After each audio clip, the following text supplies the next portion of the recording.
Fellas, you feel that? Chat, wake it up. Free agency is underway. Guys, we got movement. We got news. We got trades. Collins Eagles ain't doing nothing right now. So that's great news for everybody. But let's get right into the FTN Fantasy Show. Ladies and gentlemen, it is free agency chaos frenzy. It is a battle out there in the fantasy streets, and I'm joined by some great guys that are on the FTN staff. I mean, we're here with the great Jeremy Pope. You might see his starts and sits. We're here with my guy Colin that be dropping those fire edits and those short videos that you see where things are popping at you, and you're just like, yo, what is that? And then first time comer that I've seen and be able to have the opportunity to meet, my guy Nelson, man, and he is a Patriots fan. He did disclose that, before we jumped in, Sorry you guys took that L, Nelson, but I'm sure we can iron out some of the moves or not made moves that you guys have made. AJ Brown, cough, cough, cough. But guys, what is going on? Like, there is tons of news. Where do you guys want to start? I mean, who is the most overpaid right now? Like, who can we bring that to the table of conversation? Who do you think was the most overpaid free agent this morning? I'll say go Alec Pierce. I'll say Jalen Phillips, man. Jalen Phillips going to the Panthers. Maybe I'm just upset. Maybe I'm just bitter. As you can see behind me, there's nothing going on. And with the Eagles, there's really nothing going on. Jalen Phillips, $120 million for 4 years. 3 years, $80 million guaranteed. That was a hefty price to pay for Howie Roseman.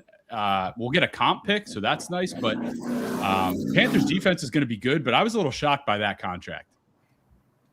I mean, my guy Pope said Alec Pierce. I mean, I think that's the obvious that, the fancy streets are buzzing about. But let's start there. Alec Pierce getting a major check. He is staying home, even though I was one of the ones. Like, I don't know if you guys were thinking that he was actually going to be on the move. And somebody was going to pay him that big contract. But it looks like he's staying home. Michael Pittman's on his way to Pittsburgh. I mean, crazy speed of how negotiation window opens up. I'm pretty sure he woke up this morning knowing he had to pack a bag because he was going to Pittsburgh and then signing as quickly as the news is dropped a new contract. Folks, guys, let's talk chat. Let's talk about this. Alec Pierce, the most overpaid wide receiver right now in the market. I mean, he's the 10th highest paid wide receiver, which is crazy. He's getting paid more than Devontae Smith. I think maybe more than Jalen Waddle. It's crazy, but they had to lock him in after they didn't tag him. Yeah, I think he's a critical part of the Colts offense. I mean, that downfield threat, opening it up. He had, what was it? Let's see, where is he at here? The 50? Where was he? Third most targets, 25 over 20 yards. I mean, he was a big play guy. He's averaged over 20 yards per reception the last 2 seasons leading into this. So he's kind of a big play guy. I mean, it makes sense they moved on from Michael Pittman. It kind of was the writing on the wall, like get younger at that position. Guys that can kind of do the same things eerily similar. Pittman's a little bit more, I think, I wouldn't even say more developed. We haven't really seen Pierce run the intermediate routes, but I think that was because of what Pittman did.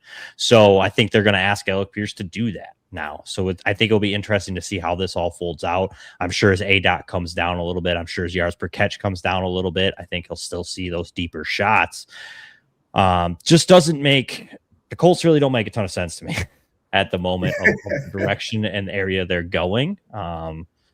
I get it. I think they're trying to keep as much as they can in-house. You don't really want to watch a, 20-year-old receiver in his prime kind of walk out the door, but that's absurd. Like Colin said, like 10th, 11th highest paid wide receiver right now for a guy that really predominantly has been a deep threat and hasn't seen really over 100 targets yet in his career.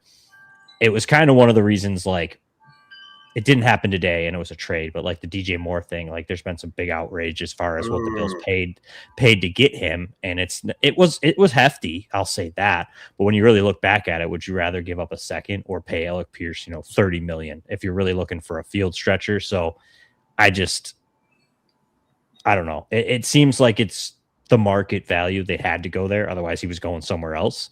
But So I'll go there, Pope. I actually think I would pay Alec Pierce rather than give up that second for Moore. Because in my opinion, is this. I think the Bills already have Shakir, which is a very similar skill set to Moore. And I think Pierce would have been that true downfield threat for Allen, and that's what he's been missing.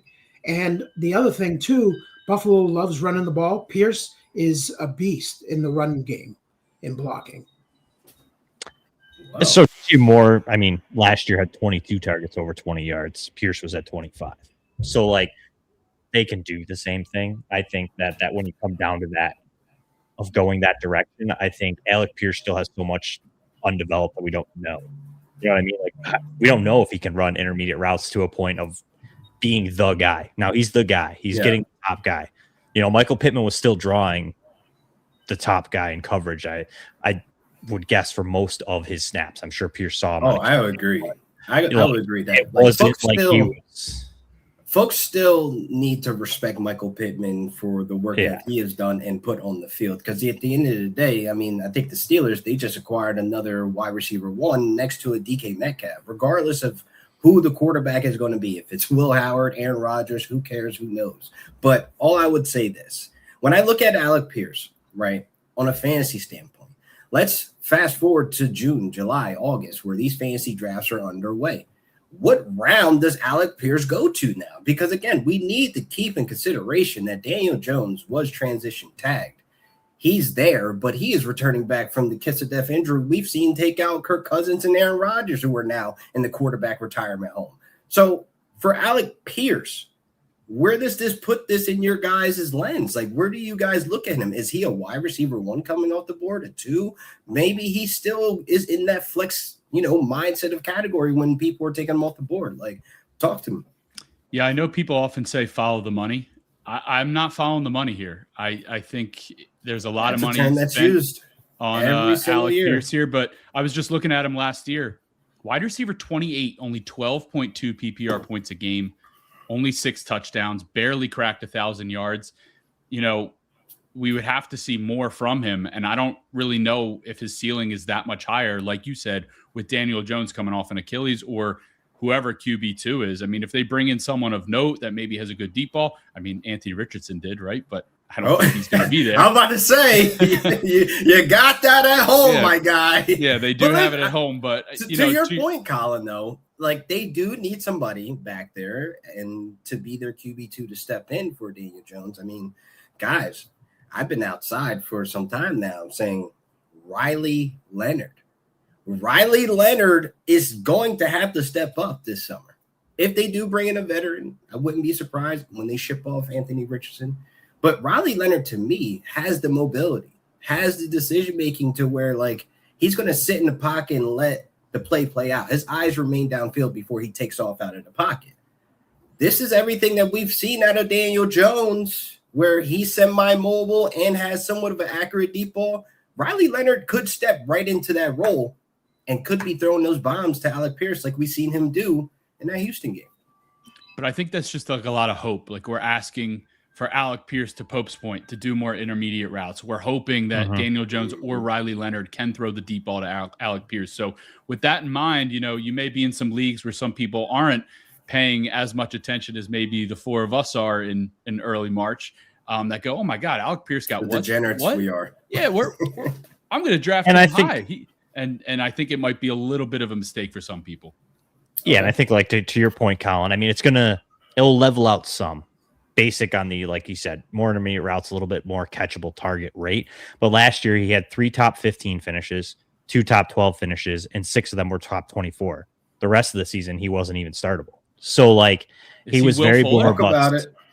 He was very boomer bust. There's no Pittman now. Correct. And that's where you're going to see that probably level out some. But I think he now becomes more of like a wide receiver 2 at best.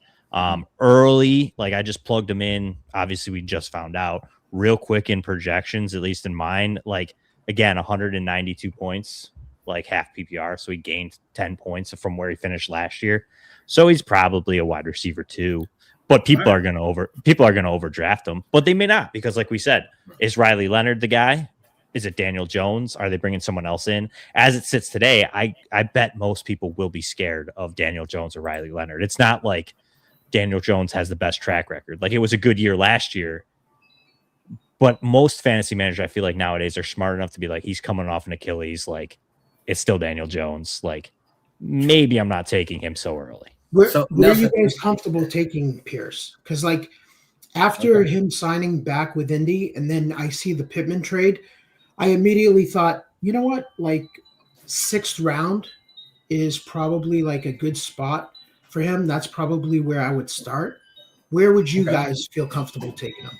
Well, let's talk about it. Like 6th round tier wide receivers. Like, who are we thinking? Like, let's just start naming some names. Like, I can see myself painting a picture for Parker Washington rising up in ADP into that 6th round with the season he just had. Like, are we doing guys that eventually, you know, with age, they're going to fall to that 6th round? Somebody like Mike Evans, who just signed a new deal with the 49ers. Like, let's play, you know, which wide receiver we would take in that range. Like, are we going to take Mike Evans or Alec Pierce? I think I'm taking Pierce. I think I would take actually Mike Evans, but that also depends on, I mean, that's a tough one. Juwan Jennings there. Ayuk's probably gone. We know Pittman's gone, but who are the Colts maybe going to bring in? I think it more for me depends on my build. If I have, you know, by round 6, if I already have 3 wide receivers and Pierce is my flex, I'm kind of thrilled with that.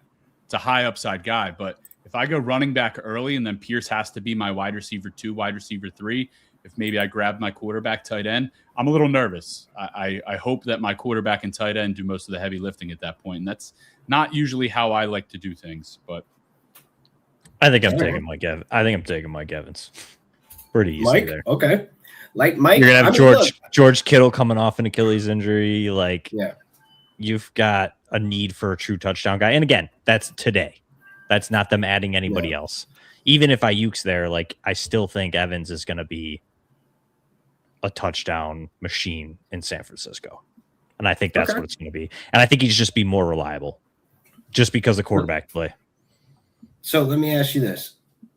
Alec Pierce, I don't know if he's going to be down there, but maybe a Jalen Waddle. Like, how do we feel about Waddle or Alec Pierce? Alec Pierce. Alec Pierce? Nelson? Yeah. I don't think Malik Willis is going to throw it enough. Yeah, I mean, I don't like Willis. And it comes down to every year it's supply and demand. That's why Pierce got the money that he did. That's why Willis got the starting job and the money that he did. But, you know, any other year, like Willis is just, he's a backup. Like he should be signing for Marcus Mariota type money and just being a backup. Who just re-signed back to the Commanders, by the way, for the cheap. So. Yeah. So like, you know, it's for me, I look at Pierce though as it's supply and demand, but that Pittman trade, I think, really helps for fantasy purposes. I think it really helps Pierce. And I like his big playability. So if I can get someone like that, like if I start 3 wide receivers, 2 running backs, and he's there in the 6th round, that's the type of player I'm looking for, rather than betting one more year of like a fragile Mike Evans. That's he's going to be like 33. I think, which Mike up there, yeah, he's up there. So I don't know. I mean, I think it's interesting debate to go back and forth and how we value these guys and stuff. But to me, like Pierce, he flashed to me the last couple of years. So when I see that and I see like, okay, Pittman's gone, like Jeremy said, like he's going to see more intermediate routes and he should be catching more volume rather than just be a big play guy. I'm interested.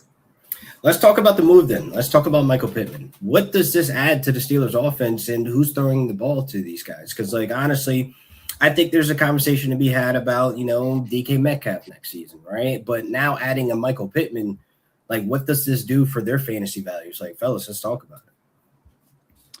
Well, Kenneth Gainwell's gone, and I know that might not seem like a big deal, but he had 80-some targets last year. And again, to your point, I don't know who the quarterback's going to be, but if you had to ask me today, right now, I would think it's Aaron Rodgers. But either way, I mean, This team went from George Pickens being wide receiver 1 to all of a sudden, and Chase Claypool, I guess, was there a couple years ago. But now all of a sudden they have DK Metcalf and Michael Pittman. I think they're like top 5 in money to wide receivers. So this is a breath of fresh air for the Steelers, who have had a long history of wide receiver problems. As far as how I value them, I think DK Metcalf comes down a little bit. I think I maybe raise Michael Pittman up a little bit. They're probably going to be drafted somewhat similarly. It's just a matter of, do you want the really big play upside that DK Metcalf can bring, or do you want maybe the higher floor that Michael Pittman has as a possession receiver? So I'm interested to see who the quarterback is, but right now I don't know how much movement there is with these guys. I don't think it really turns heads for fantasy football. Like, oh, I'm all of a sudden in on Michael Pittman because he's a Steeler. I think it's kind of a neutral move for him. Yeah, I think this is something you won't be able to like get a good gauge on until August, when Aaron Rodgers decides if he's playing football or not. So it was June last year, which is crazy. That's what I mean. Like, to the wire. He will take it to the wire. Sheesh. Like, I think it's good. Like Colin said, I think they don't move much. I feel like DK was going to be lower in most people's rankings consensusly, like, to begin with, because of the season he had last year. Michael Pittman was already kind of suppressed because of Pierce downs, etc., heavy run volume. I also expected to maybe be a heavy run volume again with McCarthy now there in Green Bay, in Pittsburgh, similarly to kind of what it has been in his past. So depending on what they do at running backs, obviously they really have Caleb Johnson, I guess, if they believe in it, and Jalen Warren. So interesting when there. I watch Caleb Johnson's highlights. That's why I went to go to sleep. That's neither, So there's questions, obviously, but I do think they're probably, wide receiver 3s with upside. So put it like this. Let's rank them real quick, okay? Uh-oh. Alec Pierce, Michael Pittman, DK Metcalf. Is that the ranking? I think I'm still probably taking DK Metcalf. Just DK because over Pittman and Pierce? Slightly over Pittman. I think Pierce is still kind of a boom bust guy for me. I can't ignore the 12 points per game last year, and I just don't know how much that comes up. But I think they're all. But what if the volume? Ranked. We talked about it. Like, he's going to see more volume. He's going to hit that 100 plus. Like, he's going to be asked to do full-time role type of wide receiver things. Like, this ain't your part-time go run this go route and be available, here or there. And like, it's one of the things now, like with the volume increasing, we're getting more catches. We're still having that high upside of him hitting a deep ball. So it's like, I kind of have Pierce over DK Metcalf. Here's my caveat to this. I'm going to go the other route and say his role doesn't expand as much as we want it to. I think the player who gets a bigger role is going to be Josh Downs. Yes. I think they move Downs into more of an intermediate player. Talk about it. I think they move him to more of an intermediate player. We've seen him win that way. Two wide receiver sets, Josh Downs. He plays more the 2 wide receiver set now. I think he could take an expanded role. Now, Pierce will see some more. Obviously, they're paying him more money, but I don't think they're ready to, like, maybe they are. Maybe we'll give him 140 and I'll be wrong. But I think that I could see it where it levels out a little bit. I still think for me, I would probably take, as it sits today, all the quarterback situations as they sit. I almost feel like I would probably take the Steelers receivers potentially over Alec Pierce on the premise of, wow, I almost trust Mason Rudolph more than I do Riley Leonard. Because I don't know if Daniel Jones is ready. You ain't I'm just saying, that, bro. Mason Rudolph, I will take. Bro, I'll take him as I'm clipping this, and I'm going to post You can't this. tell me that you believe Riley Leonard's better than Mason Rudolph. Yes. Yeah, I'll be serious right now. Yes. He brings more to the table. And I like Riley Leonard. I'm just saying. I don't know. I have to look. I think we know what Rudolph is, though. I know, but that's what I'm saying. He at least distributes the ball and creates fantasy production. Like, Riley Leonard really didn't do much when he came in. I think my question for the Colts is Alec Pierce last year, 84 targets, Michael Pittman, 111. The team leader was Tyler Warren with 112. Is Alec Pierce going to even come close to leading the team in targets, or is he going to remain, in that just below 100 deep ball kind of guy? I mean, that's the big question mark I have. And maybe the answer, and you're going after a Colt, is just I'm just going to invest in Tyler Warren and hope that he leads the team in targets again. There you go. I mean, I think that's the answer to that. If it's Riley Leonard, I bet he does. Yeah. He's probably cemented himself as tight end 3 at this point behind McBride and Bowers. So, all right, I want to talk about Mike Evans since we were talking about him a little bit ago, but he's with the 49ers. Like it's like, why would you go to a team that's practicing next to a power plant? But I'll leave that aside conversation for chat to debate if they put their tinfoil hat on with that. But what does this do to Ricky Pearsall? Because it was Ricky Pearsall season like a month ago saying he's about to step up. Ayuk is gone. He'll never play in the 49ers jersey again. I mean, does this scare you away from taking smooth operator route runner Ricky Pearsall? Guys, like, what are we doing? All right, hold on real quick.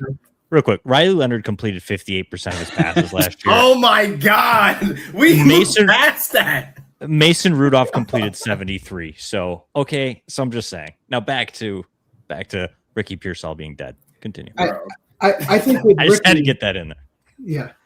I think with Ricky, it's going to make his draft day price cheaper in fantasy with Evans there. So I still like his big playability. And we're still talking about Mike Evans. We're assuming he's going to be healthy, but, you know, he seems to get banged up every year. So, yeah. And then playing next to a practice facility. He's not the picture of good health. But I would probably say that it caps his upside, I think, with Evans there. But his price, I think, is going to reflect that. And I'm still going to be interested in buying into Pearsall.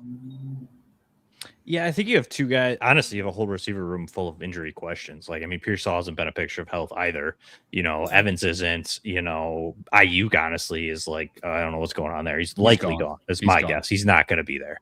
So, like, you're really talking Pearsall. You're talking even if Juwan Jennings comes back, like another guy that's dealt with some injuries. Like, it's just a consistently injury kind of mess in that wide receiver room. So, I think I agree though with Nelson. Like, I'm in on it. Like, I think the price will be fine. Like, Evans is going to get skyrocketed. Like, he's going to.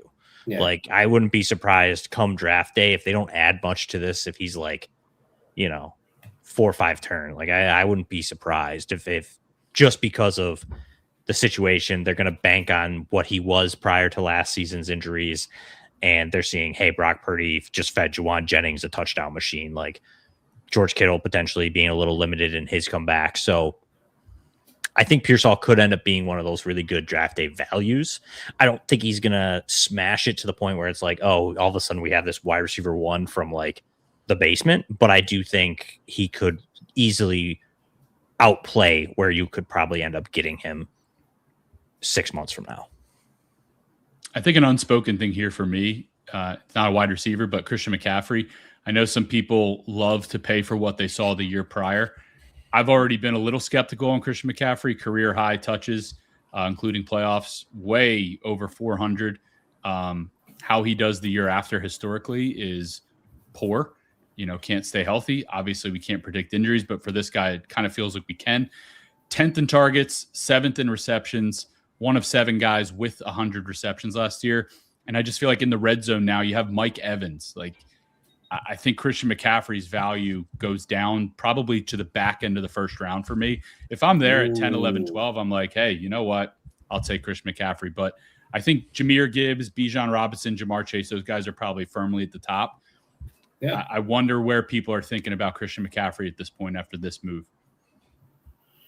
Ah, man, I would say the real true winner here, though, that nobody is talking about. But side note, Mason Rudolph in his first start last season had 171 yards. Riley Leonard put up 3 touchdowns and 270. Just saying. Just saying. How'd it go after that? Anyway. But anyway. Didn't he get replaced by Phillip Rivers off the street?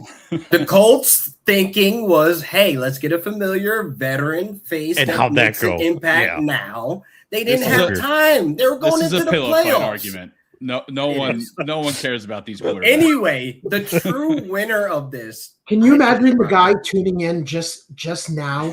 Is like, we're We're talking about Mason Rudolph and Riley. Someone's like, "Oh, did Daniel Jones?" Why are they retire? talking What about? happened? Yeah, why are they talking about the backup quarterbacks? QB3s of the world. Chill. But listen, I think Brock Purdy is the biggest winner here. Guys, like I think at the end of the day, we got to respect Brock for what he is. Like the whole, the Mr. Irrelevant pick, right? The whole system quarterback. Who cares? He's producing fantasy points. Guys, I think with the addition of Mike Evans, we got to start looking at Brock Purdy in that upper tier of the 30, 35, maybe even 40 touchdowns if Mike Evans gives them a full season, because we know how much opportunities they're going to have in striking distance. We know Every that year. Mike Evans is still going to be a big body target you're going to have to stop. I think the biggest winner here, who flashed some mobility last year, folks, I think Brock Purdy, he needs to be in that QB1 conversation and possibly be in that top 7, top 5. Every year there's a mobile or a pocket passer that elevates themselves among the guys that run. Last year we saw Matthew Stafford. He had negative rushing yards. Laquan, you probably know. Yes. As a Rams fan, I think he had. I wanted him to have yards, 0, but he was an overachieved elite fantasy performer because of who he's throwing to. I think Brock Purdy fits that mold this year with the addition of Mike Evans. And like you said, he does have sneaky mobility. I do think he'll punch in a couple. He'll take off running every now and then. We've seen Jared Goff. We've seen Baker Mayfield a couple years prior fit this, put this in a box, these pocket passers that you can get really late in your drafts that no one's going to ooh or ah about, but you're going to feel really good come like week 5, week 6 when they're having those 3 touchdown, 300-yard games. Exactly. Don't need What's to your take on it, folks? No, all right. Well, Sounds listen, about right. I Brock Purdy's think, always a value. I mean, yeah, I think he's going to be what we were drafting the Dax and Justin Herberts last year in those like 10, 11, 12 rounds. I mean, at the end of the day, man, quarterback, punt quarterback. Because it's not sexy. It's not the sexy name out there, It's just like, oh, you took Brock Purdy. All right. Well, yes, I did. I took a QB1. But anyway, big news, running backs. Let's jump into it, man. I didn't really have time to really process this, thinking of like, okay, well, the Chiefs, they got Kenneth Walker. They locked him in. I mean, I kind of wanted them to go Jeremiah Love, but at the end of the day, they still had the 9th pick. So them bringing over Ken Walker, is this like immediate like explosion of excitement for Kenneth Walker for fantasy, or are you guys kind of like, all right, Kenneth Walker plays with the Kansas City Chiefs?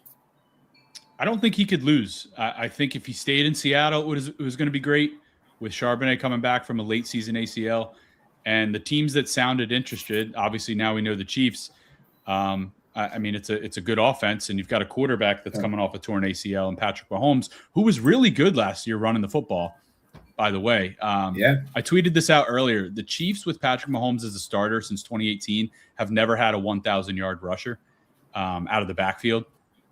So I do think Kenneth Walker and the investment they made into him, $28.7 million guaranteed.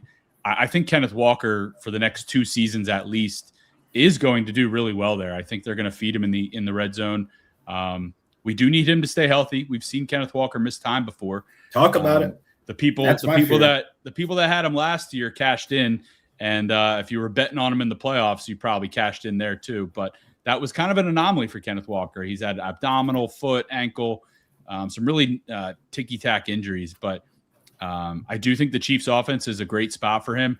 I don't know if I'm going to take him, first round in a fantasy draft, but if you can get him in the second round as your RB1, he comes off the board in that 9 to 14 range for the running backs, I'll feel pretty good about that.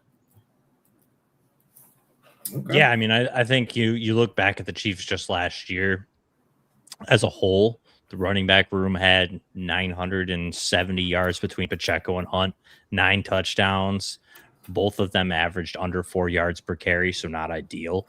But they did see 68 red zone opportunities between the both of them. Most of them went to Kareem Hunt. They had 15 along the goal line and 7 were touchdowns. Like that in comparison to what Walker had last year of 34 red zone carries, 8 goal lines, and 2 touchdowns. Like there's room here if they don't add a significant piece. I think it will be Ken Walker, probably Rashard Smith as kind of the receiving back. And like you said, Colin, if he stays healthy, I mean, I think 1,100 yards is easy for him in this offense. I don't know. yeah, I don't see how you take him outside of the top 15 running backs. Like he's going to get overdrafted. It's going to kind of be like Chiefs, Kenneth Walker. We finally get that chance for Walker to have his own role. So he's going to go high, probably price me out as far as I go. But yeah, I think there will be value. Like Colin said, if he stays healthy, likely the first 1,000-yard rusher for the Kansas City Chiefs under Patrick Mahomes in a bit. Yeah, could easily see like kind of that Kareem Hunt, like first run Kareem Hunts and fantasy value that way, something similarly to that type of production.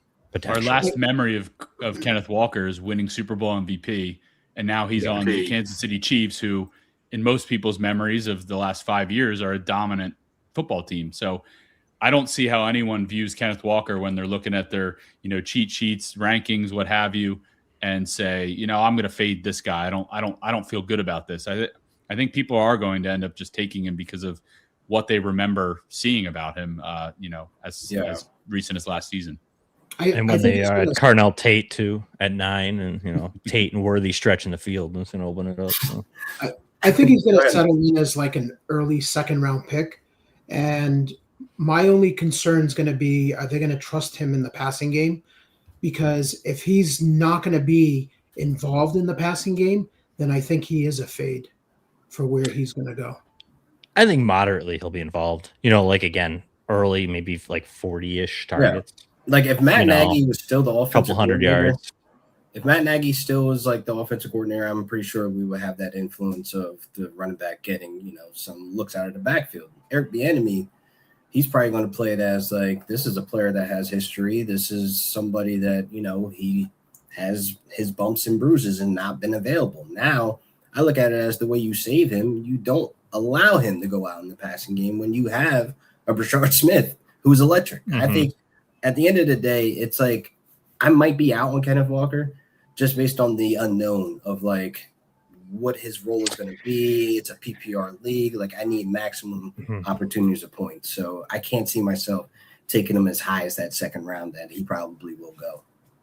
And you have a team full of like guys that can take manufactured touches, like Rasheed Rice in the screen game, Xavier Worthy, Brashard Smith, Travis Kelce in the short area. Now Mahomes is probably not going to run as much coming off the injury, just because there probably will be some limitations as far as mobility goes early on in the season. But either way, like you guys said, you could easily see the other side of it, where this is just like rookie season Isaiah Pacheco, like where he had a really pretty dominant season as far as a fantasy value, but the upside wasn't there because of the lack of the passing game. So yeah, I mean, I think there's a wide variance, which makes him scary a bit. The upside's great. I'm just looking at like early running back rankings, just going real quick through the list. There's some guys that soured some people last year. Ashton Genty, Saquon Barkley, they had okay moments during the year, but you paid up for them and you weren't rewarded. I do wonder when you think about Kenneth Walker, you got to think of everybody who's in your league, family, friends, coworkers, what have you. When you think of Kenneth Walker, he's like just got paid. Now he's on the Chiefs, Super Bowl MVP. You think of Saquon, oh my God, what's going on in Philly? Ashton Genty stuffed at the line of scrimmage. I think some guys might fall behind him, which if that happens, let him draft him that high. I'll gladly take a Saquon or Ashton Genty a little bit later. I don't even know if that's going to happen, but I'm just trying to get into the mind of a fantasy manager here. Yeah, I think like what's Walker's real upside? Is he like a close to a poor man's Derrick Henry if he's not involved in the passing game? Like you're hoping for 15 touchdowns and like 1,400 yards on the ground? Is that like you're probably thinking like Nick Chubb, Cleveland Browns Nick Chubb. Yeah. That's your upside. We do have some breaking news. Are we allowed to break news on this show? Yes, of course. This is what we're here for. It's live, news. Baby. All right. Well, I'll just keep it to myself. No, I'm kidding. Tua Tagovailoa is signing with the Atlanta Falcons on a 1-year. Wow. Let's go. I mean, listen, immediate reaction. Does he take over for Penix to start the year? Because Penix is coming off injury, right? His surgery. ACL. Yes. Yeah. And the thing is, it's like I, for a fact, knew once we started hearing the buzz of Kirk Cousins is going to be released while your starting quarterback is recovering from a major injury. I'm like, oh, so they're going to bring somebody in.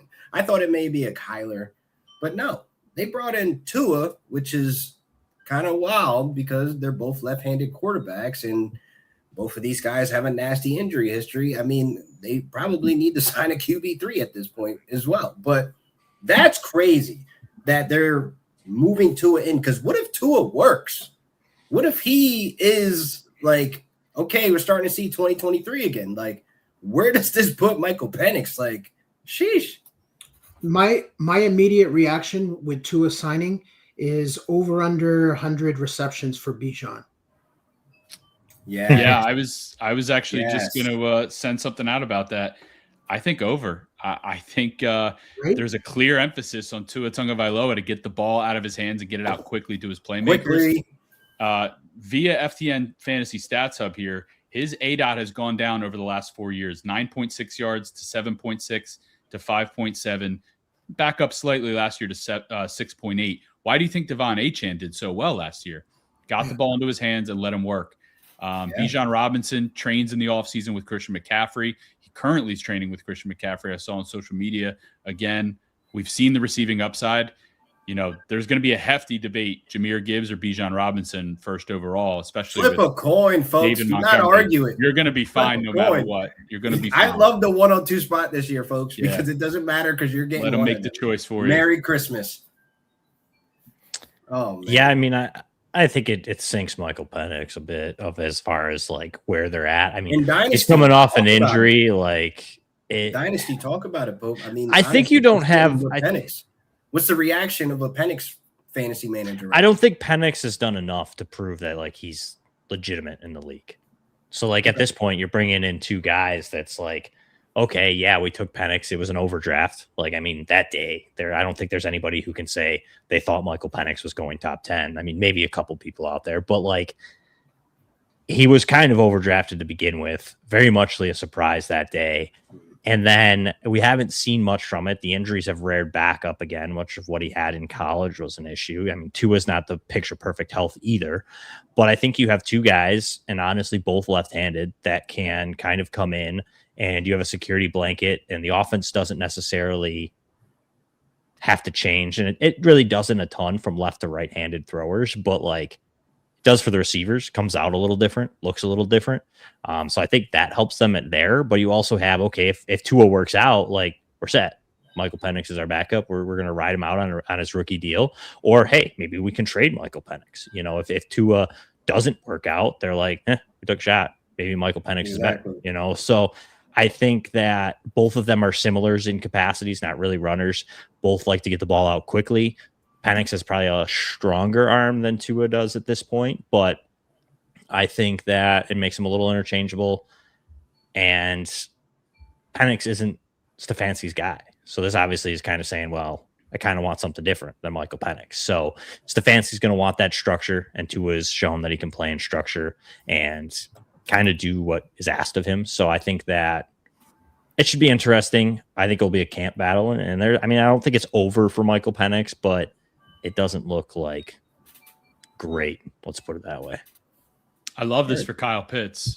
We've seen tight ends flourish in Kevin Stefanski's offense. Tommy Rees, last year's OC in Cleveland, coming to Atlanta with Kevin Stefanski. We saw Harold Fannin, skyrocket last year. He's calling Kyle the Pitts plays. is sticking around. Yeah, I really like this, getting the ball out quickly again.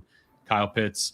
I don't know what this does for me with Drake London. You could argue this is. That's where I wanted to steer the ship, because you could argue this is the best group of weapons though for Tua that he's ever had. I know Tyreek Hill and Jalen Waddle or something, but you got London. He doesn't have an offense that is as fast as a collective. No, let's say definitely that. not.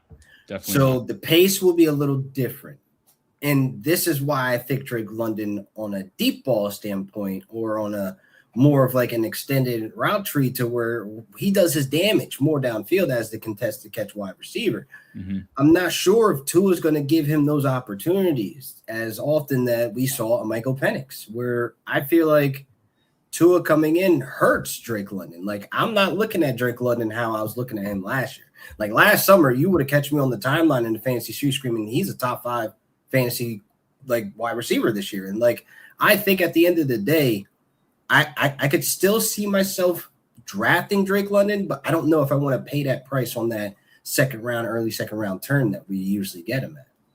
Yeah, I think this is bad news for London. London Bridge is falling, Nelson. I mean, like, is it over? Is it a dub? I like it. Yeah. I mean, I think it depends on how they deploy him. I guess he does enough after the catch if they run him on like crossers or something. Yeah. You know, I mean, but Tua showed he could push the ball down the field. It's not great, but he would underthrow like Tyreek Hill. And I mean, Tyreek Hill was out there. I'm about to say there was a couple Waddle, like Drake throws. London isn't in the speed category that Tyreek Hill or even Jalen Waddle is, you know. So it might work out for him. Yeah, I don't think you're going to see him necessarily underthrow Drake London. Drake London's contract eligible, right? Did he get paid yet? No. I don't think he did. No, I don't think he did. No. But he could be a moving piece soon. I don't think it's like a nail in the coffin. I don't think they didn't sign Kyle Pitts long term for a reason. I'm thinking all this is falling to like they're going to have to be rebuilding in the next year or two soon. So we shall see how that unfolds. But I want to move to other news. I do know something like just a little bit of like information. Last year, London, before the season started, wanted a new contract, and the Falcons basically like shut that down. And I know that I think there was some hurt feelings with that, and then that's why you saw when London got hurt at the end of the year, he took his time coming back from that injury because he looked at it as I'm not saying that this is directly from his mouth, but pretty much the thought was, I'm going to make sure I'm completely healthy. I wanted a new contract. You guys didn't give it to me. We're not a playoff team. There's no reason for me to rush back. You just put something in my head that I can possibly see being something of him playing for the Rams in the future. Because bring him home. Because the post Devontae Adams era is on the rise. They did move for Drake London. Woo! Man, I don't want to get my Rams back because I can get right in and then it will be an hour-long podcast of the Rams. But I want to talk about Travis Etienne signing to the Saints. And I think Alvin Kamara is probably going to retire, guys. Yeah. But Jacksonville, they lose a top running back on the market. I feel like the relationship there was always weird where we were down to the 4th running back on the depth chart, LaQuinton Allen, talking about he might be in rotation in camp, and Bashal too, and he looks electric. But my God, no Travis Etienne with T-Law, Trevor Lawrence. I can't call him T-Mid anymore. But guys, like, let's react. Like, Travis Etienne is now a New Orleans Saint. Yeah, I really like it actually for Etienne for the Saints. I don't think people are going to be too hype about it because it's the Saints. And after getting out of what was kind of a cap hell for years, they go and give Travis Etienne the largest total value contract currently of running backs. Yeah. But Tyler Shuck can move. He's probably going to be QB1 week 1. So this could take away a little bit from Etienne, but I can imagine they want to lean a little bit more on the run game so Shuck doesn't have to run as much. So I really like it for Etienne. There's really no competition for him like there was in Jacksonville. Tank Bigsby was there to start the season. Remember that whole debate last year? Don't get me started because there's another hour-long podcast, Colin. Fair enough. But and don't talk bad about the boy that's behind Saquon Barkley this year. Okay. Yeah. Fair enough. But I think the contract shows, a seriousness of wanting to establish the run game in New Orleans. Kellen Moore came from some pretty good run games in his career, Dallas, the Chargers, and Philly. So now he's got his weapon back there in the backfield. I don't again, I don't think people are going to be too excited about Etienne in New Orleans because it's the Saints, but there could be some sneaky value here. I'm drafting. Yeah, I think it all comes down to Alvin Kamara. Does Kamara stick around? Because if he sticks around, it's going to be that boy threatened to retire. They traded him just last year. He's done. He's like, I was looking. Feels like he's probably done. They just restructured it They restructured his base down to less than $2 million. Yes. And then about 10 million of it is an unguaranteed signing bonus. I mean, he's 31. The writing's on the wall there for me. I think he's gone. And I think they've had the conversation. Yeah, and I think you'll have, especially because what they gave ETN, like you said, like it screams like, okay, he's probably off the door. So as it sits, yeah, I think ETN's going to be pretty solid because, like you said, Colin, I think that they had to, by necessity, throw more than they wanted to last year. So I think you're going to see a little bit of that throttle back some. They'll be able to get some good work out of ETN. The question really is whether or not Travis Etienne is really that good. So we'll see. Because like good. the advanced data doesn't scream that he's good. So I'll leave it at that and table it for now. But I think right now, pure volume based, much of what he has been in Jacksonville the last few years, he'll be fantasy viable, very fantasy viable, just because there isn't anybody there. Like you said, I loved Devin Neal coming out of Kansas, but really doesn't seem like that's a thing. Kendre Miller maybe pops his head up, but he can't stay healthy either. So it's like, are we like seriously? Hold on, sidebar. Are we really like? Are we gonna peel this Band-Aid off? Like, are we done with the Kendre Miller hype train? I've been done with Kendre Miller for like 4 years. I didn't get him in my home dynasty rookie draft a couple years ago, and once I didn't get him, I said, I didn't really like him that much anyway. How about that? Yeah, he's terrible. He's bad. So Dennis Allen hates him more than us, so there's that. That is true. That's a fact. This might sound like a hot take, but if I had to choose between the two, I think I would be drafting ETN over Walker. Oh, bingo, Nelson. That's exactly where I wanted to go with it because I feel like what Colin said, the case in point, it's the Saints. It's not sexy. It's dark. It's very dark down there in terms of lighting. If you've been to New Orleans, by the way, but it gets wicked down there where you're like, I don't want to invest into the Saints offense, but I think folks should. I would gladly take Travis Etienne off the board before Kenneth Walker, where I think Kenneth Walker, just based off of the Chiefs, the workload, he's going to be in that early second round. He's going to be coming off the board. Travis Etienne, to me, just being that he's a Saint, he might fall in that third round where I'm like, okay, yeah, I'll take him. Yeah, at cost, I think that's way a great before idea. Kenneth Walker. Yeah, I think we got to see what they do in the draft, but I would agree. Like I don't like Travis Etienne, but I would take him over Walker probably at the cost. Like I don't think the investment, it scares me with Kansas City. I think these guys are similar players, similar variants to both of them, walking into similar situations outside of the Saints aren't as sexy as Kansas City. So I'll take the discount on the less sexy offense that was sneakily very good last year for fantasy. So I'll ride it. Nelson, great point, man, because I think the hype around Ken Walker is going to put him up into places he shouldn't be. But again, it's just insane. Like, let's talk about some of the available running backs as of now, though, real quick, because like Rico Dowdle, like I think he shakes up a backfield. Like I feel like Rashad White, he definitely is going to shake up a backfield. Like with the, I would say, notable available running backs, like who do you think gets signed and gets a hefty, chunky deal like a Travis Etienne? Like my opinion, guys, is that yeah, I think White and Rico can do enough to like present a headache for a backfield situation. I don't think they're very good. Like I'm my opinion, I don't like White and Rico. I think they're just like whatever type running backs.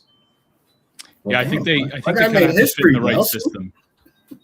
I think they're the stereotypical whatever thorns in the side. That's what they are. They're good enough to play in the league. They're good enough to get what coaches like done, which is kind of the nitty gritty, short yardage, pound it. They're kind of just doing what they're told. They're like, hey, hit the A gap. They hit the A gap. They're told to, run the inside zone and find that first cutback. They find the first cutback. Like they just kind of do what they're told, which is very likable and keeps them around. So I think Rashad White is probably the next. I think he ends up in Jacksonville with Liam Cohen again. I was actually we heard some of the talks. Yeah, I'm surprised it hasn't happened yet. Like it's probably maybe sticking points on money, but I would not. I would 100%. I would almost 100% say by some point in the next few days, Rachaad White ends up in Jacksonville, and again could be another one that's like a sneaky value because everybody's going to be on Michelle Tutton. So all right. So let's place, hypothetically Rachaad White to Jacksonville. What about Rico to Washington? I honestly think with the workload that's there and what they're going to ask for him to do, which is going to be a serviceable role, because you still have Jaden Daniels, which we think that he's going to be less mobile. They're going to want somebody that can handle that workload to be able to keep the run game going and getting established. But if Rico lands with Washington, I don't know. Like, does he end up in that RB1 conversation just based off of vibe and what he brings to the table? No way.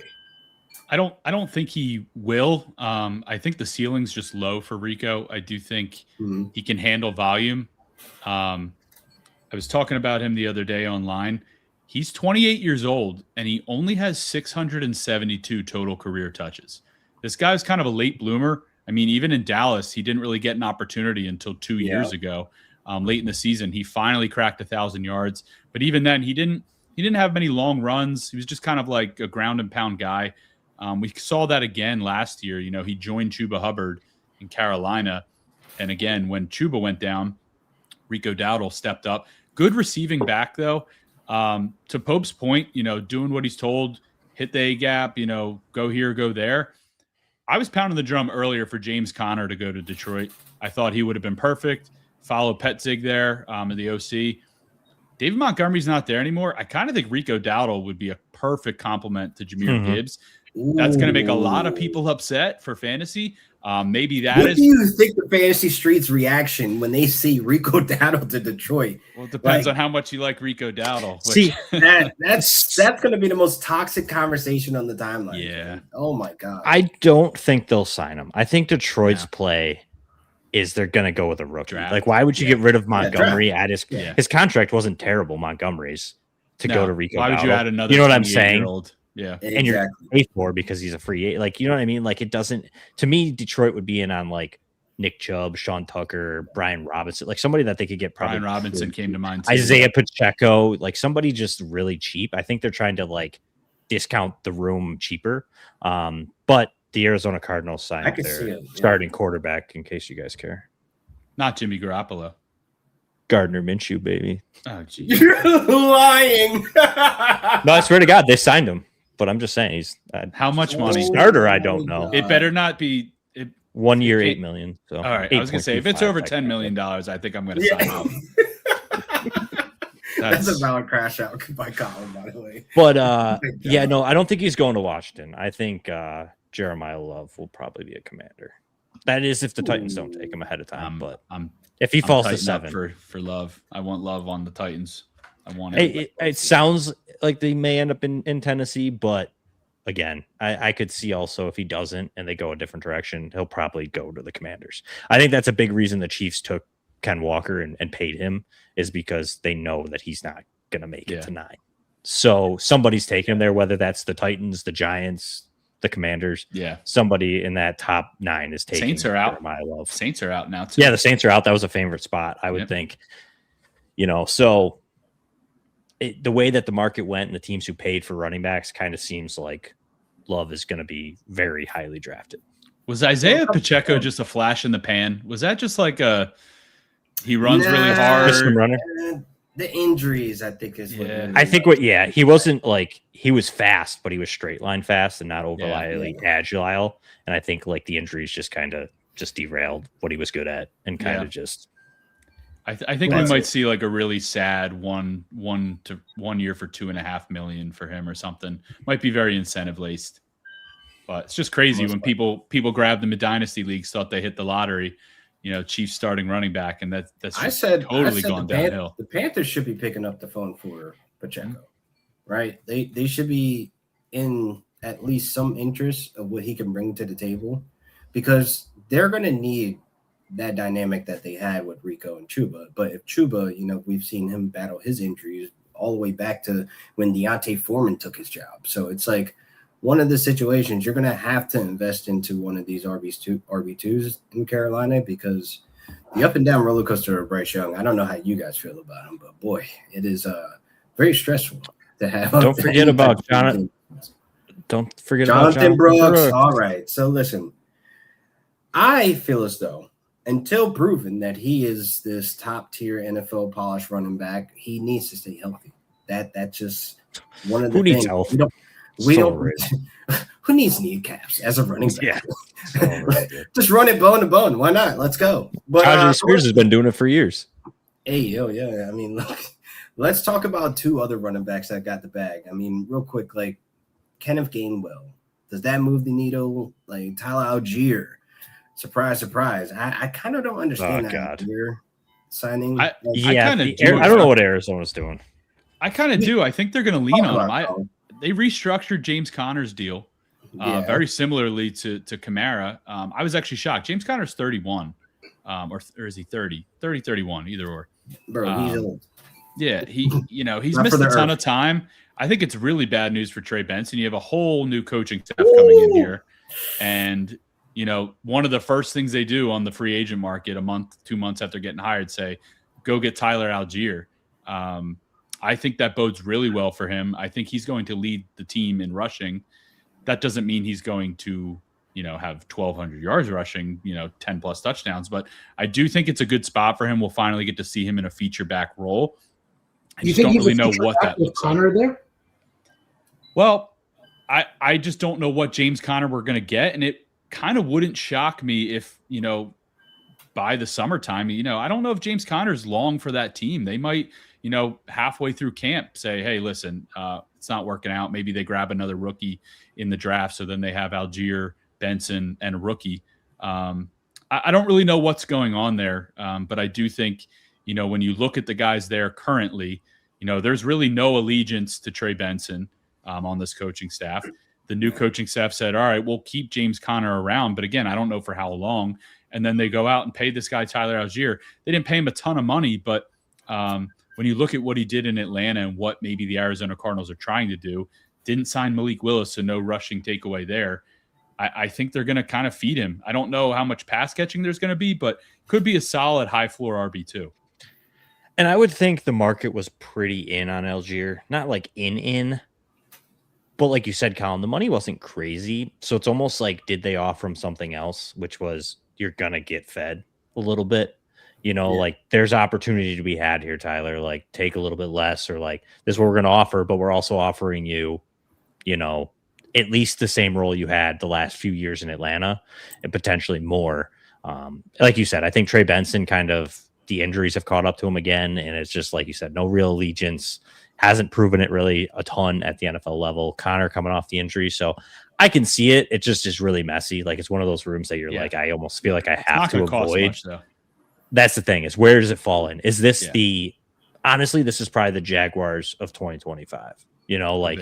They're all going to be like 25 to 30 type of territory where they're coming off the board probably, because the quarterback's not going to be exciting. The offense isn't going to be exciting. Like there's so much negative thoughts around the Arizona Cardinals right now. So yeah, I could see there being some value here, and Algier probably makes the most sense as far as who's probably likely to have the best season. But like Colin said, like how good is the best season there? The first thing I thought of, honestly, with Algier when he signed there was, one, it was way less than what reports were in the last few weeks. It sounded like he was going to get paid a lot more. And two, what are the Seahawks doing? Because he was tied there. They lost Kenneth Walker. They didn't get Tyler Algier. Zach Charbonnet, late season injury. Who is the RB1 for the Seattle Seahawks at this point? I have Ladies and gentlemen, is that Nick Chubb's music? Oh my God, I don't know. A very sad trumpet sound if it is. Yes. Like I just don't understand. White. Maybe Rashad White ends up there. Oh my God. I mean, that would be Rico Dowdle could be there. But hey, Rico gonna have to get Rico money. I think he's feeling himself that he wants to be part of that, Travis Etienne type of money. Like I honestly think these last couple of years with Rico, fantasy wise, we're thinking about. I know what they're doing. Go ahead, jump in. What are they doing, Bo? Jonah Coleman. Now, Washington connection, similar size to Kenneth Walker. Hasn't really had much talk going on in the class. He'll be available for them round 2. Let's think about the reaction to that if you're holding on to Zach Charbonnet. You're the dynasty guy, man. Like I'm looking to you of like the reaction to that. What does that mean for Charbonnet? Contract year, by the way. I think they believe in Charbonnet. It's going to come down to, can he be healthy? I think they proved that they like. I think they like that what they had from Charbonnet as far as like a hard-nosed runner, which is similarly to what Jonah Coleman kind of gives you. Yeah. But I think that Coleman would be a nice complement to it because that's kind of the way they would deploy Ken Walker as well. I think they want two that kind of do things similarly. So I could see where Jonah Coleman could be on their radar because he's going to be cheap. He's going to be affordable, and they don't have to invest there if they want to go elsewhere with their money. So I think that he makes a ton of sense just with that connection to the University of Washington. And again, you haven't heard much through this cycle. And honestly, most of the mock drafts I've seen, they haven't even had him going in the first 2 rounds from those early mock drafts. Like, I think he's a guy that is good and should have more hype around him. It was a bad last final season at the University of Washington, but I think that in their backyard, the connection to the previous coaching staff that was down in Washington, I think that makes a ton of sense, is where they could go just to save it a little bit. I hope they do absolutely nothing. Obviously, as a Rams fan, I do not care for the Seattle Sea Chickens. But at the end of the day, I would say this. I think I'm reacting a certain way if they take a running back this year in this class, because obviously this is like a serviceable running back class. I'm not going to say it's bad because we've been wrong when we've said this class is weak, and it ends up being great. Like, I don't want to play that game, but more so looking at it as like I'm reacting if I'm a Zach Charbonnet manager. But more news that, once I saw this news pop up with notifications, I was pretty happy to see Isaiah Likely stepping into a tight end 1 opportunity. But RIP Theo Johnson, folks out there that, I'm one of them, but you got to stay healthy. But guys, what were your reactions seeing Likely in New York? Like, are we likely to see tight end 1 production that we've been screaming for? Before we get into Likely, I just wanted to touch base on the Gainwell signing, because I actually think it's bad news for him. So you think it's bad? I think it's bad news for Bucky. Yeah. Because Gainwell has shown that like he's good enough to like have a decent role in the offense. He's very good in the passing game. So like, what do we really expect out of Bucky? I think he dealt with some issues when he got injured. I think he was going through some like emotional issues and stuff like that, and he didn't seem like the same running back when he came back last year. So with Gainwell signing, like, that's a situation where I think I'm out on Bucky totally. Oh, yeah, I was out on Bucky last season as well. I thought the value was too inflated. I'm a person who still believes in Rachaad White. Like, I know he's not sexy and he's not overly efficient, but he does a lot of things well and can produce when given opportunities. So I was in the fact that Rachaad White was just good enough to be annoyance on Bucky Irving's thorn. So for me, I 100% agree that like Kenneth Gainwell is going to be just that again. He's more explosive than Rachaad White is. So yeah, I think that they basically just signed Rachaad White's replacement, and it's going to be the same thing we've seen the last few years. And maybe that's good for Bucky. I think that the biggest thing is Bucky probably still wasn't fully healthy upon return last season. So maybe it doesn't change a ton if they still feed these guys enough, but it will come down to the price. I think that a bad season last year from Bucky, the Gainwell signing, his price actually might not be terrible. So I think that's where it's going to come into for me for Bucky Irving is a lot of my fantasy drafting and stuff like that always goes to the investment. I can talk myself into almost anybody, given opportunity and areas. So it really comes down to how much I'm going to have to invest in Bucky Irving. But yeah, I don't think it's good news for Bucky Irving. I definitely think it's his situations either stayed the same or got worse. So listen. I agree. Honestly, last year his ADP was disgusting. I felt like it was an industry plant situation where it's like, who is pushing this narrative of drafting him off the board as high as that, where there were so many question marks. But I think Gainwell definitely proved that, hey, you hand me the rock, I could do something with it. I can be a productive, pass catcher for you. I can even play in between the tackles, bounce it outside, get upfield, breakaway plays here, there, and there. Gainwell has made some noise in backfield. So I look at this as Bucky Irvin. He may not be as expensive as he was last season, but again, it all comes down to investment. This is why this time of year is so important too. January, February, March. I know it sounds crazy because we draft in August, but you got to look at these hirings too. Excuse me. The offensive coordinator, Liam Cohen, was the offensive coordinator in Tampa when Bucky broke out as a rookie. He leaves. Josh Grizzard takes over. I'm not going to speak illy on him because now he's on the Eagles staff, but I was about to say, hold up now. Yeah, but now they've got another offensive coordinator in Zach Robinson, who's gone from the Rams to the Falcons to now the Buccaneers. I think you got to pay attention to that stuff. And a little bit of a full circle moment in our running back conversation, but Clint Kubiak, he was the offensive coordinator in Seattle. Kenneth Walker did so well. He's now the head coach of the Raiders.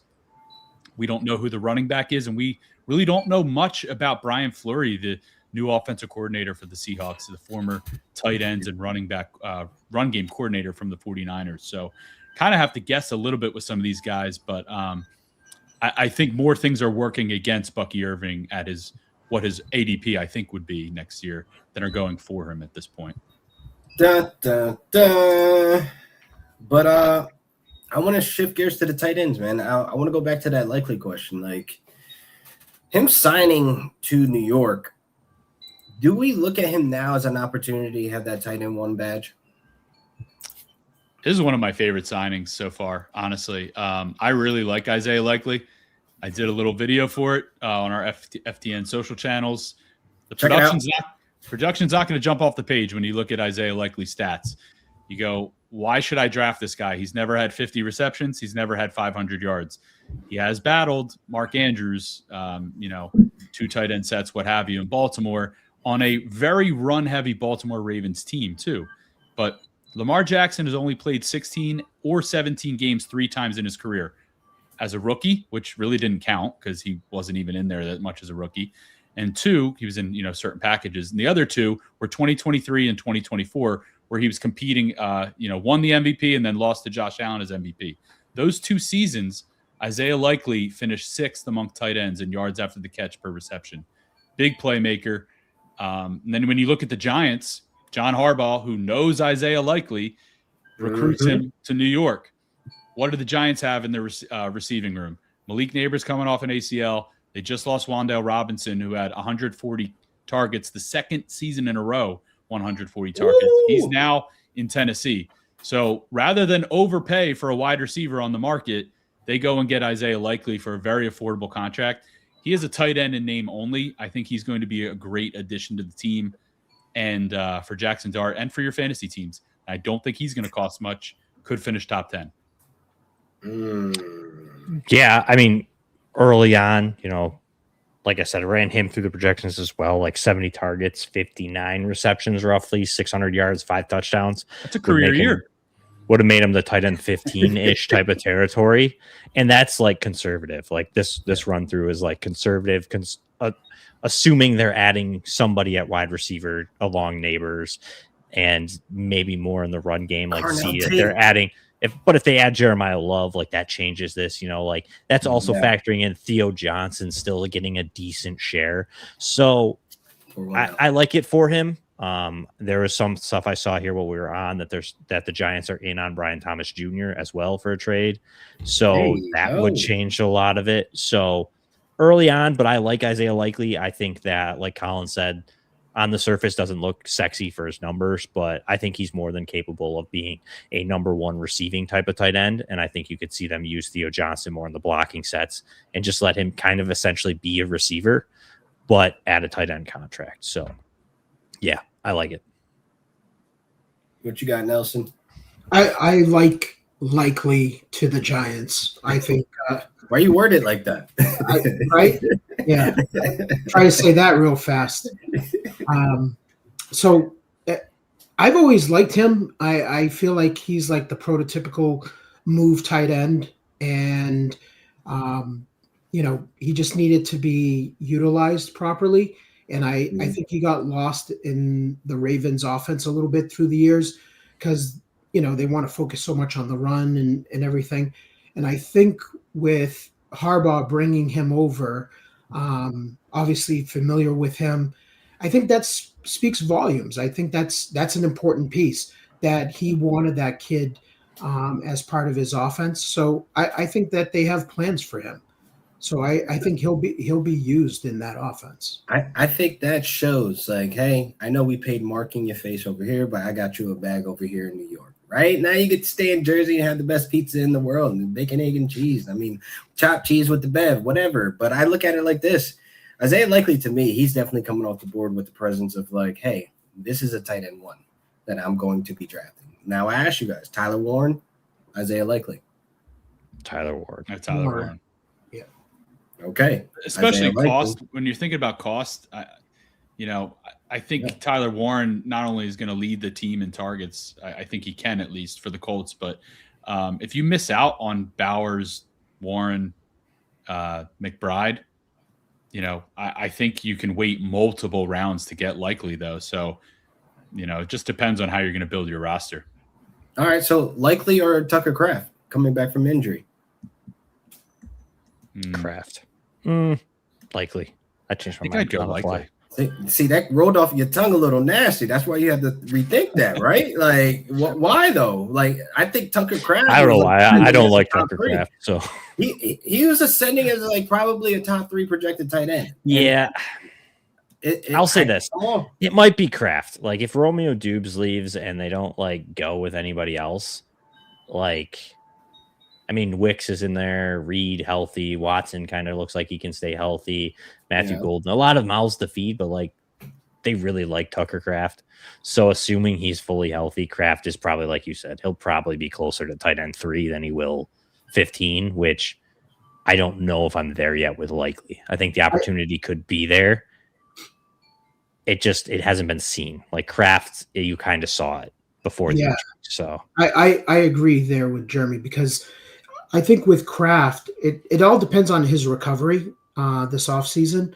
But if things are looking good, like to me, so I'm speaking from someone that had a lot of Tucker Kraft in fantasy last year, and I was betting on the role, and I felt like he was talented.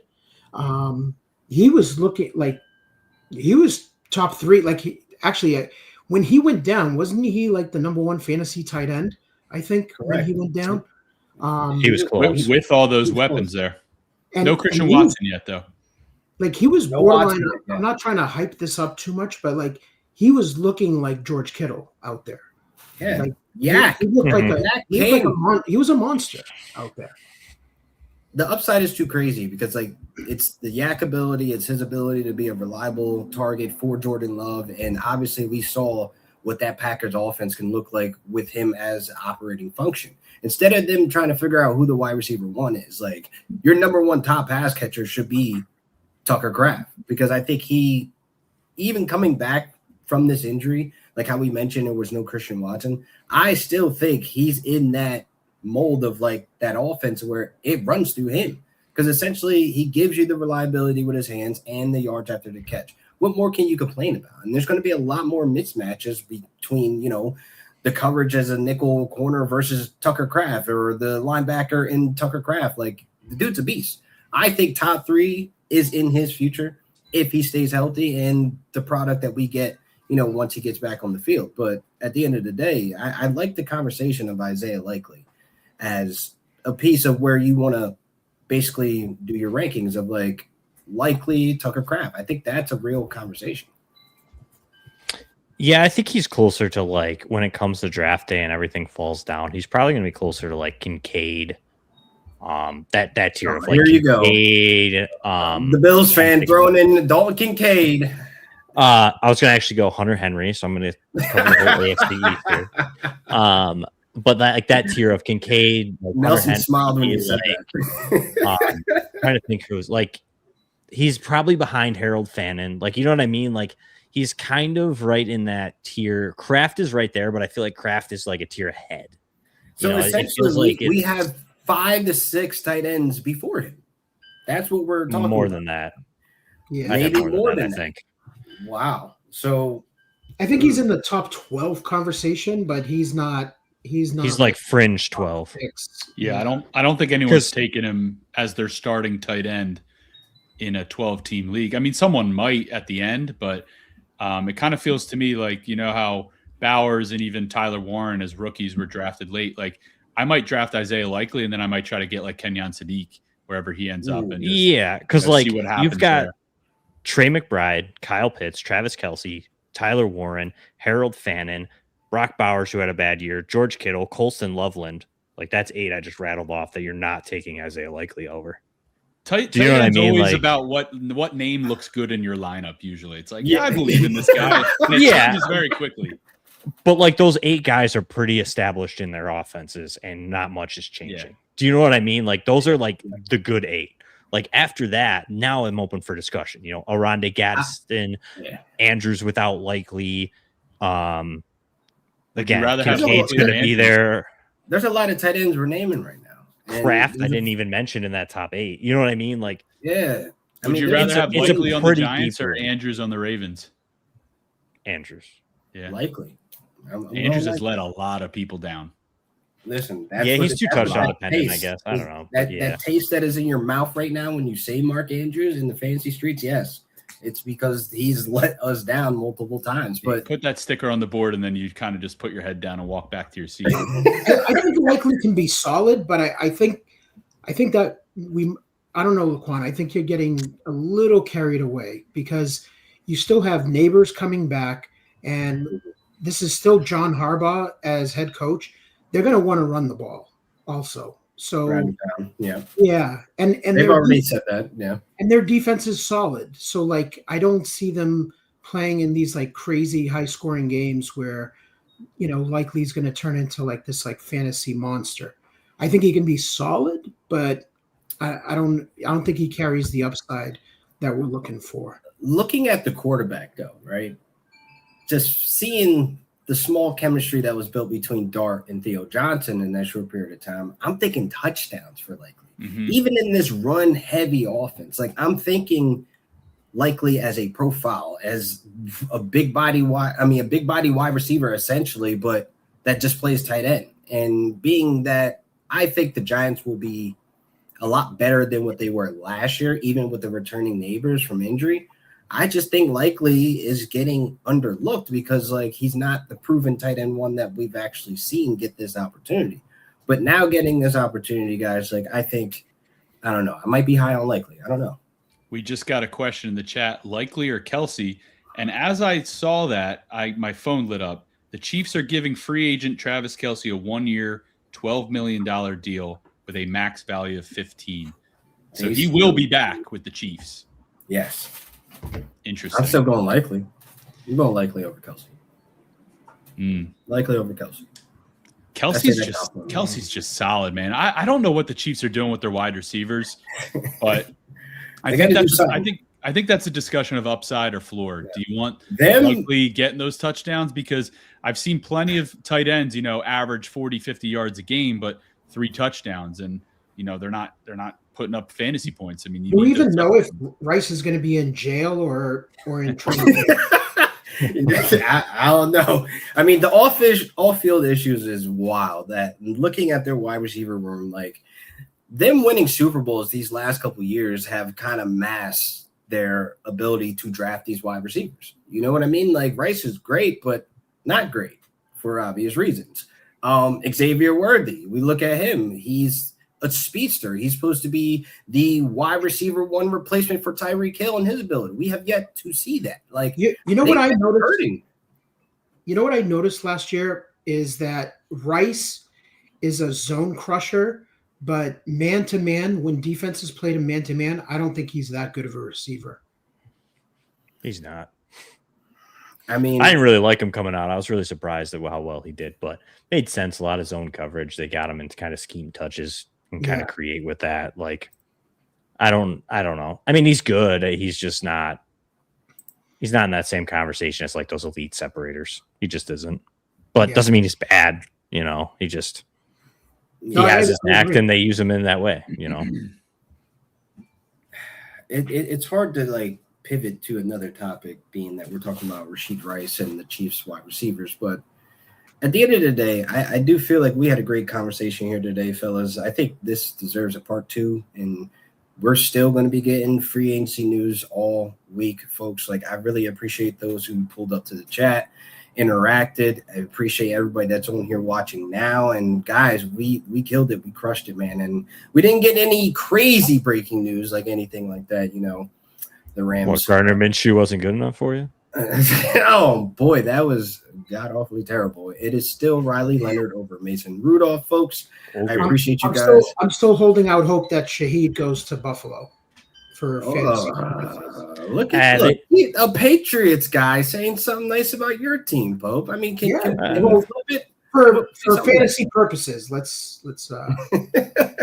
I'll say this: I absolutely love Drake May, so I can't hate on the Patriots. So I also don't hold grudges. It's all right. Division love. The Bills did it. The Bills just look silly. Okay, I love the Bills, but come on, they let the Patriots rebuild and make it to a Super Bowl. They may not have won, but they made it to a Super Bowl, and we can't get past the second round. So that is true. Well, hopefully, self-indulgent pain. Yeah, okay. Fellas, it's been great, man, hanging out with me, just talking ball. But again, I think this deserves a part 2, man. We talked some great stuff today. Help some of the fantasy folks out there in the fantasy streets. But please make sure you guys are liking and subscribing to the YouTube channel and hit us all up, man. Pope, listen, Nelson, Colin, plug away. Where can these guys find you, guys and gals, I should say, find you at on the socials? Yeah, my new Twitter, at Popes underscore FF. Post hacking Twitter. Did you get hacked?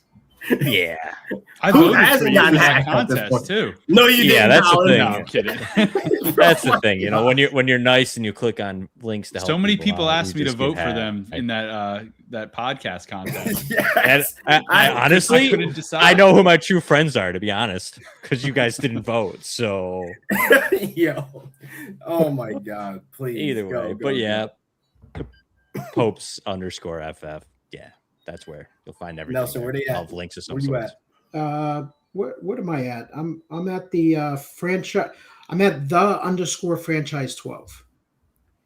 Nice. And this is on Twitter, Instagram, everywhere. This is on X, on Twitter, and obviously at FTN. You basically corrected me, man. I'm a Twitter guy. I'm never calling it X. Come on, guys. Like, I'm never doing that. It's Twitter. It's the blue bird at the end of the day. It says X. Nah, I'm playing with you.